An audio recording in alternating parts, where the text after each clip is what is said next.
Reporting live from Hyperscale Right Plus News, I'm John Ab. Niggas wanna fuck me, kids wanna fuck me, aunties, everybody. In this day and age, sexuality has been an ongoing debate in regards to identity and what is considered right.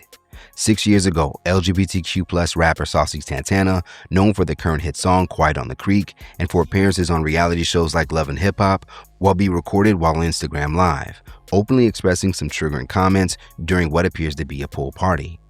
In the now resurfaced video, Santana's, whose real name is Spain, would seemingly flex how much he was feeling himself, and for many would cross the line while going on to say that all types of people think he looks good to sleep with, including kids. Niggas wanna fuck me, kids wanna fuck me, aunties, everybody. Now, as mentioned, the clip is from 6 years ago and already has close to 700,000 views on YouTube, but it now looks to have found a new audience on other social media platforms like Instagram and TikTok.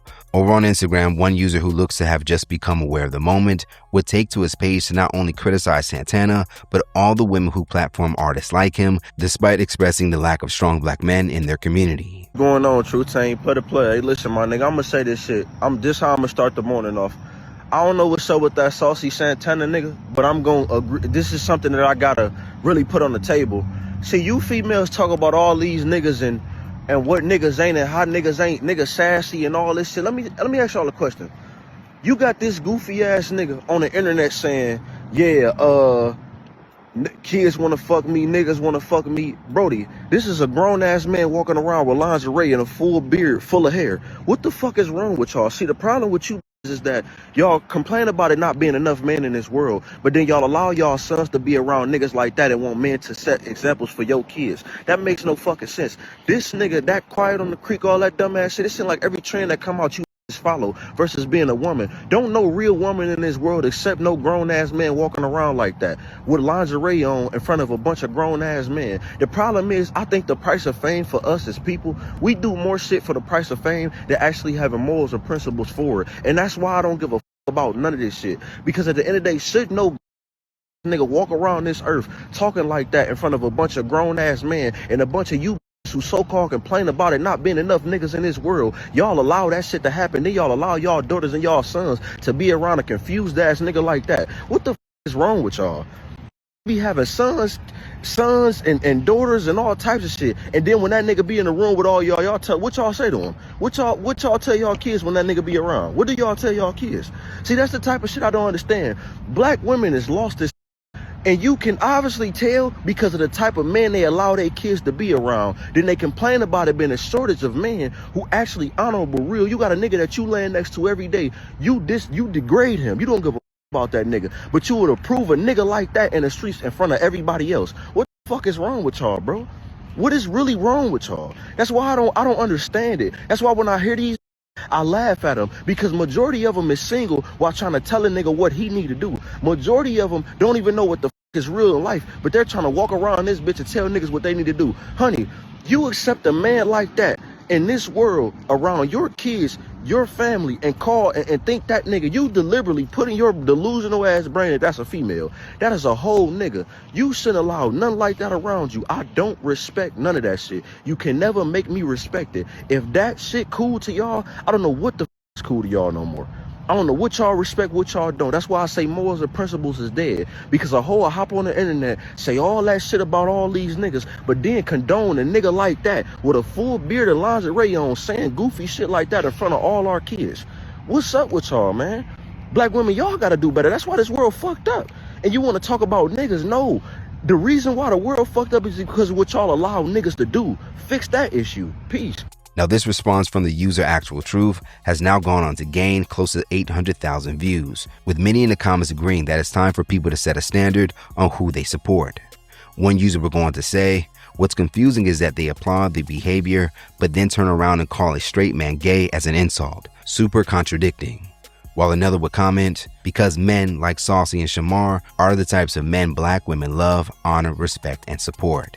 Now, as mentioned, the original user would point that part of the blame is on women, in which it would cause several women to share their reaction. One woman would go on to say, some women love the idea of having gay besties until it's their own son. Then they complain about the lack of masculine men, yet they promote men who wear wigs, twerk, and blur the lines of masculinity, all because they view gay men as accessories to their girlhood.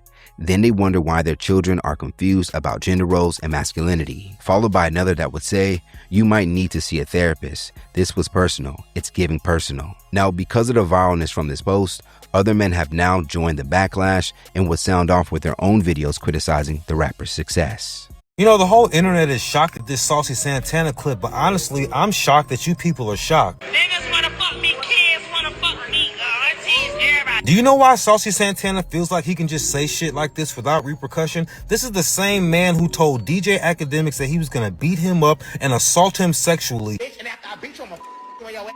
And then a couple of weeks later, I saw him have a brand deal with Wendy's for saucy nuggets. You guys have also created this predatory libiquita culture to where if you criticize their predatory libiquita behavior, they call you phobic. More importantly, and I cannot stress this enough, y'all got your children riding around bouncing. But if you think the society that puts libiquita books with pornographic images in elementary schools is finna care about Saucy Santana talking about children wanting to freak him, you got another thing coming. They don't care at all. As a matter of fact, they encourage it. They probably gonna bring their children to a Saucy Santana show. When a lot of them that turn out like this, they've been molested, they've been hurt, and this be they way of lashing out.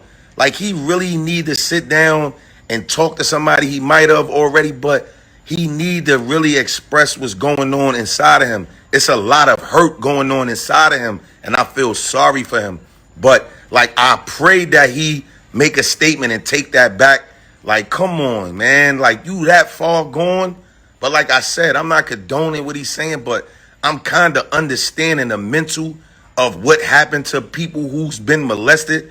You know what I mean? I done been around so many of these stories in the family, and it's like, it's a lot going on mentally, man. So I kind of feel sorry for him. Like, this is sad, though. Now, part of the conversation appears to hit a direct controversy in regards to the ongoing debate about LGBTQ plus culture within the community, as some would use the moment to critique homosexuality while also questioning what would happen if a straight rapper were to say what Santana did during the live video. Who gonna protect the women if some shit really happened and y'all turning everybody fucking gay? Like, I don't think y'all are having real conversations, and it's the black women supporting the bullshit. Black women are taking their sons to the fucking nail salons. Now, in a new interview with Angela Yee's Lip Service, Santana would finally address the public backlash and the comment he made altogether, claiming that his song Quiet on the Creek is also not about condoning any type of behavior with minors. I don't want to focus on clips that people have. I want to focus on action. Okay. This is a video in real time. What you say? Yeah. First of all, watch your mouth, and you too motherfucking young for that.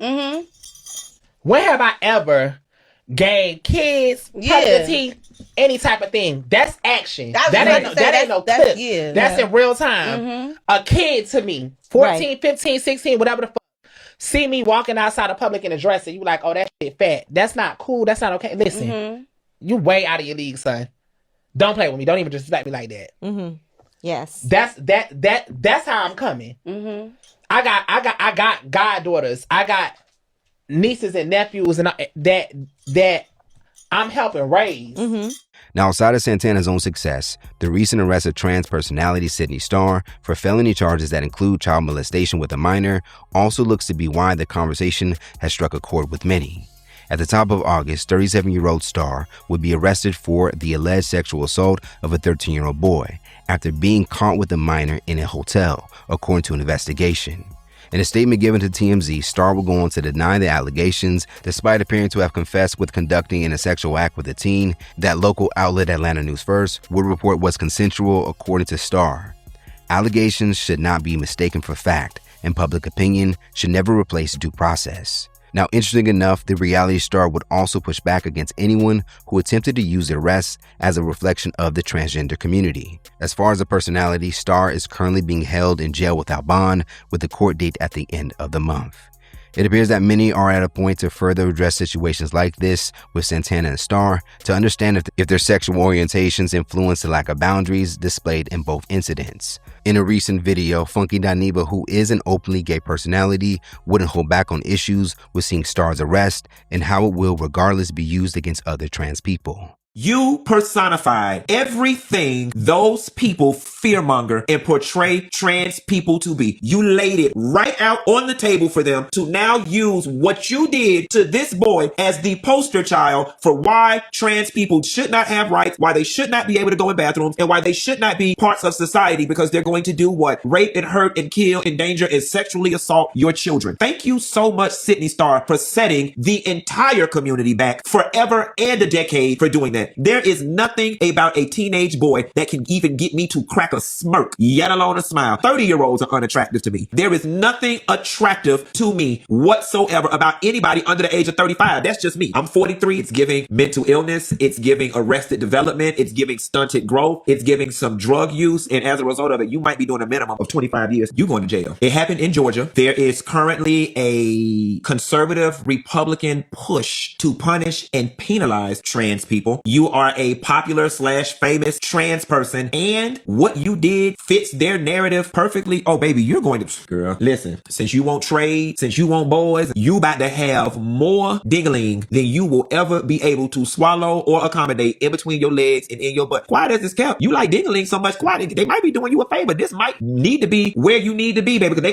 finna hit it hard from the, ooh, baby. Sydney, you are done. And the sad part about it is it ain't a single person alive that feels bad for you. Not a gay person, not a trans person. We can't rally behind you. There's not a single person that's willing to risk their credibility in the public rallying behind you. We can't uphold nobody in their wrong, Sydney. And you was dead behind wrong for doing what you did. And I feel bad for the parents. I feel bad for the child. I mean, think about this now. This child turns 30 something and is in therapy for that time that I was on a little league baseball trip at a hotel in Hateville. And this man with titties in a wig lured me to the 5th floor to perform oral sex on me. That is one hell of a story to have to retell in front of a doggone therapist. Sydney, you going to the lowest of hell. Let's talk about it more in the comments below. And for more news in culture, comedy, and social topics, follow Hype Plus across all social media.